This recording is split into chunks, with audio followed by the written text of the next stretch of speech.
House of the Dragon Season 2 Episode 5 is called Regent, and Regent meaning a person appointed to administer a state because the monarch is a minor or is absent or is incapacitated. Obviously it's Aegon II who is incapacitated, and it's his younger brother Aemond who is the regent. We start off the episode on Driftmark, where Corlys Velaryon is moving around like an old man in the wake of his wife's death. We quickly cut to Rhaenyra doing some more crying at Dragonstone. This is a choppier, much more character-based episode. It's a bit like if the Battle of Rook's Rest was an episode 9 of an early season Game of Thrones. This is more an episode 10. It's much quieter. It's moving the characters around the board. For example, it picks up the small folk thread, which didn't really feature much in the previous episode. As the episode is so choppy and moves about from one story thread to another,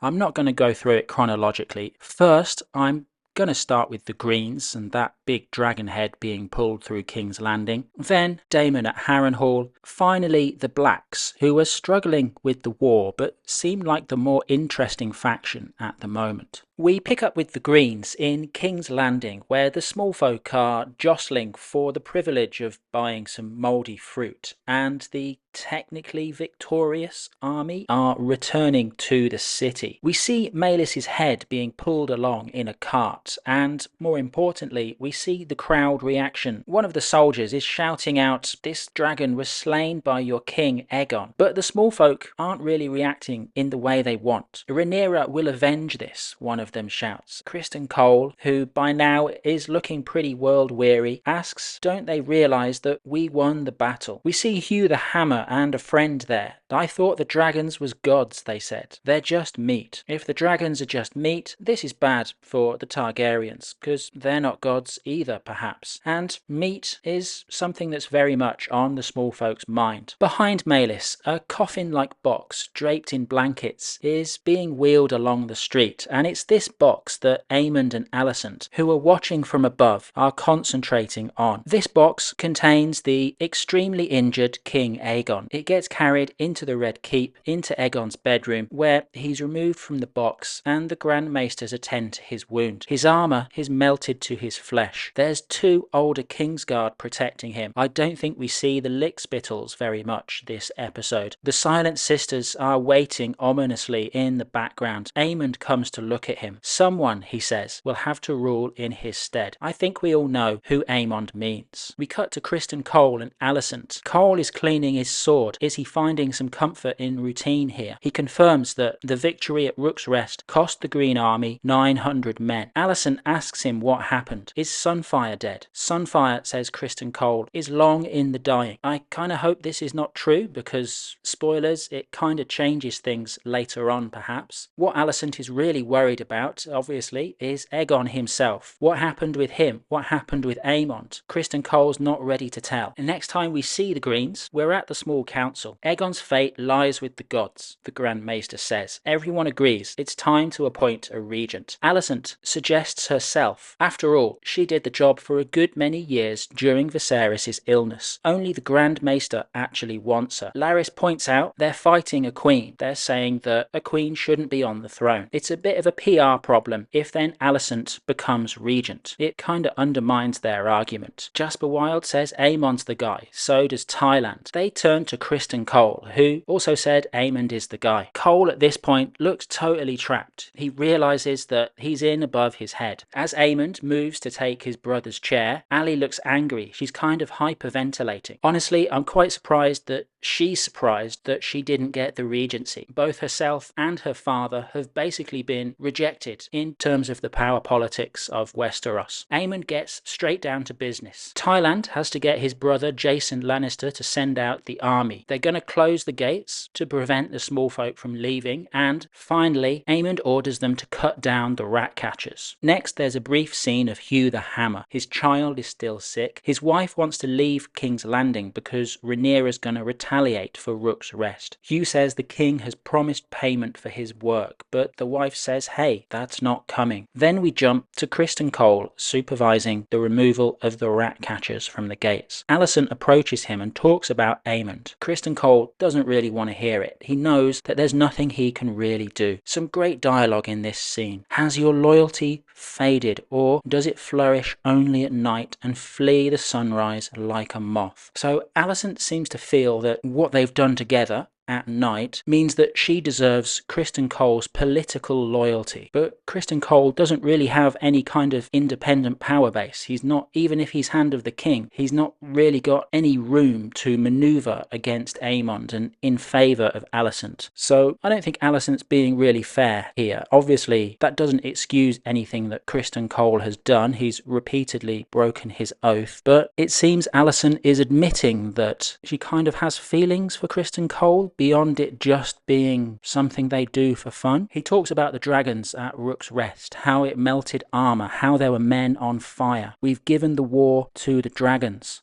he says. So it looks as though events have basically pulled these two apart. Finally, for the Greens in this episode, we see a darkened throne room with Aemond staring at the Iron Throne. Helaena is there. Was it worth the price? She asks him. We don't see any response. Finally, we see Aegon in bed. Alicent leaves him. He whimpers, "Mummy." So the Greens, technically experiencing a lot of success. In practice, it doesn't seem to feel like it for them. Over in the Riverlands, Daemon is still working on getting the Riverlands band together. He's on Caraxes talking to the Brackens at his most imperious.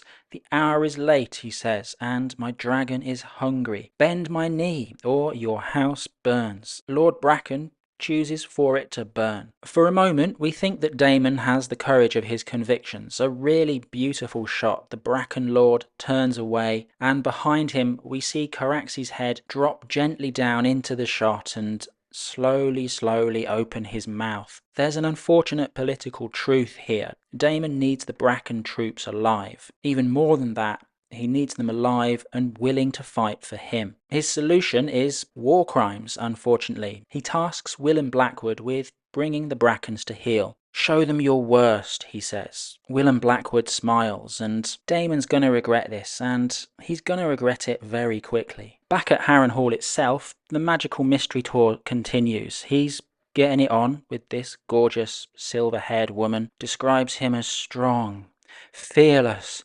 "Viserys is unsuited for the throne.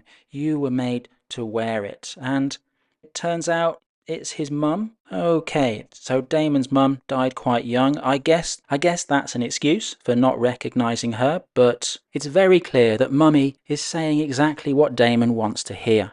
So Aemond has mummy issues. It looks like Uncle Daemon has as well. He wakes up from the vision, dream, whatever it is, and it turns out he's actually at dinner with the Strongs. Daemon's immediate response to finding himself at dinner again is to insist that he can't be called the prince anymore. He must be called king. The guy's just not doing very well at the moment, either politically or personally. Later on, Daemon's continuing with the renovation and repairs on the castle. He hurts his hand and Alice Rivers comes to help him.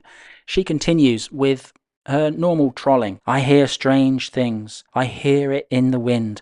Cries of anguish." This is about the Blackwoods. They're taking Daemon's instructions and they're definitely doing their worst. The bad thing, Alice points out, is that these tactics are approved by the Queen. The Queen, of course, being Daemon's superior, and which he actually rejects. He says no, he's going for the kingship himself. Rhaenyra can join him if she so wishes. And for this episode, it culminates with a late night scene where the Riverlords come and repudiate him. One thing about the Blackwoods, they follow the old gods, the gods of the north, and they've been burning the septs of the Seven, the septs of the faith. Obviously, this alienates the Riverlords. These are crimes done under the Targaryen banner. They repeat the accusation of Jaehaerys' death, which Daemon denies, which he's lying about. So fundamentally, this episode, a disaster all around for Daemon, I think. And that brings us to the Blacks, and while the Blacks are still listless and restless, it seems like they're not in as bad a position as the Greens at this particular moment. So the Greens, technically they won the battle, but they kind of realise that they're living under a tyrant, and their tyrant is Prince Aemond. The tyrant for the Blacks is Prince Daemon, and Daemon's got his own troubles at Harrenhal. So the Blacks, while we start off with yet another scene at the Black Council where they talk about how they're depending on Daemon, where they talk about marital spats, where Rhaenyra mentions that they have no deference towards her, it seems like they're more inclined to take action about things. Even if they lost Rook's Rest, even if they lost Maelys and Rhaenys, one of the people who's just interested in getting stuff done is Jace, who is leaving Dragonstone. Baelor interrupts him. Unlike Daemon, who didn't stop for his daughter, Jace stops and has a chat. He's a coddled princeling. He must be seen to act, he says. He's going to go and see the Freys to make sure that the Stark army promised in episode 1 can cross the Twins and come down into the Riverlands. Over in the Vale, Rhaenyra and the unnamed Lady of the Vale are arguing about the deal that they've made. The dragons, the Lady of the Vale says,